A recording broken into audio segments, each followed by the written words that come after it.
18-19 বছরের একটা মেয়ে, আমি কেন হচ্ছে ওই বুইরা দেখে বিয়ে বসতে যাব? এটা কি সম্ভব করে খাওয়া? আচ্ছা আচ্ছা, এখন আপনার ছেলে মানে কর্মঠ হতে হবে এরকম, তাই তো? এরকম একটা ছেলে চাচ্ছেন হ্যাঁ। যেন আপনাকে বোঝে বা আপনার দায়িত্ব নিয়ে, এরকম কিছু, তাই তো? হুম। আচ্ছা, কোনো প্রবাসী ছেলে যদি আপনাকে বিয়ে করতে চায় তাহলে কি করবেন? হ্যাঁ করব, কিন্তু যৌতুক দিতে পারবো না।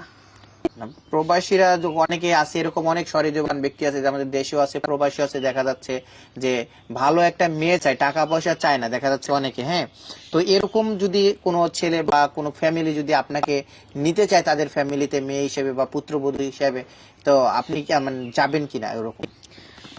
হ্যাঁ অবশ্যই যাব, যাব না কি জন্য? যদি কেউ যদি আমাকে ভালোবেসে যদি তার ঘরে তুলে নেয়, অবশ্যই যাব।